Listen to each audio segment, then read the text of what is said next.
信德的回應與實踐，意識聖神在我與教會內嘅生命力。各位兄弟姊妹，當我哋回顧自己過去嘅信仰生活，你可曾感受到聖神臨在喺你嘅生活當中呢？喺我哋祈禱之中，你有冇向聖神呼求嘅經驗呢？當我哋患病嘅時候，當我哋面對困難，感到孤單無力嘅時候，又或者喺順境之中，你有冇向聖神呼求嘅習慣呢？喺日常生活之中，當我哋接觸到林林總總嘅事物，我哋又有冇察覺到天主嘅臨在？有冇察覺到聖神喺當中嘅工作呢？鄺麗娟修女喺信德年神形寫照的信德嘅講座之中，提醒我哋每一位嘅基督徒，活潑生動嘅信德係需要聖神臨在嘅支持。其實所謂信仰經驗，就係經驗聖神。聖神係生命嘅本源以及生活嘅動力。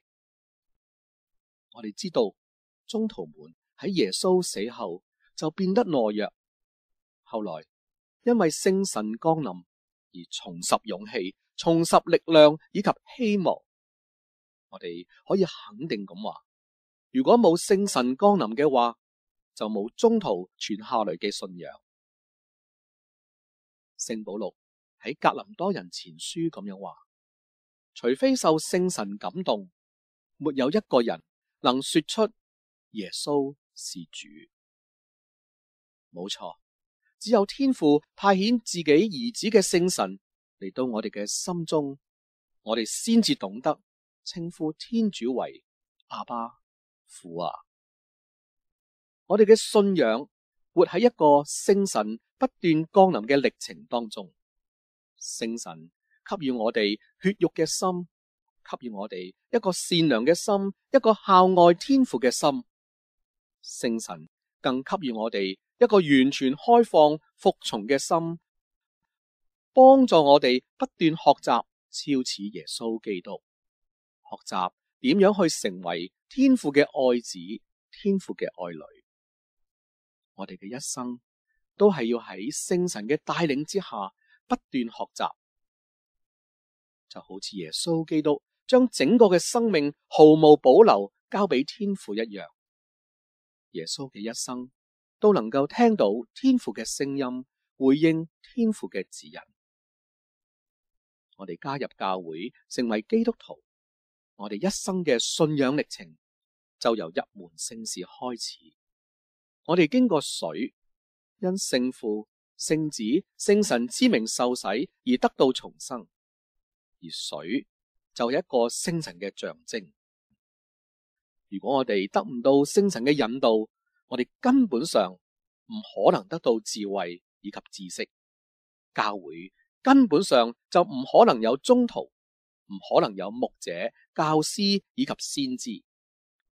聖神一直臨在於教會之中，與教會同行，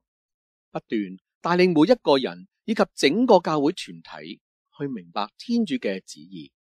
以及實踐天國臨在人間嘅使命。教會之內有不同嘅神恩，呢啲神恩全部都係嚟自聖神嘅恩賜。今日教友時代興起，重新復活起嚟，好比初期教會一樣。今日嘅教友只能夠將神恩發揮出嚟，貢獻自己，豐富咗教會嘅生命，令聖教會發光發熱，就係聖神臨在喺我哋中間嘅標記。信經之中，我哋一齊誦念我信聖神，我信聖而公教會，而我信聖而公教會一句，正正指出我哋相信聖神聖化嘅工程，正正指出我哋相信教會就係有形可見嘅聖化工程，正正指出我哋相信教會就係父子神所要聚集嘅天主子民。我哋值得諗一諗，從我哋嘅教會，從我哋嘅行動舉止之上，有冇使到他人睇得到天主嘅面貌，睇到天主嘅恩寵以及聖神喺我哋身上所發揮嘅效果啦。我哋可以問一問自己，喺大大小小嘅事情上面，我哋面對最大嘅挑戰，係唔係以謙卑服從天父，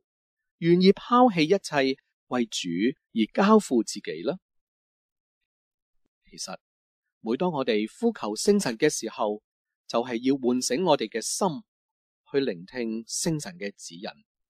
我哋要延續不斷嘅祈禱，使成為自己生活嘅節奏，好似整個嘅生命能夠同聖神連繫一齊。呢種經驗聖神嘅歷程，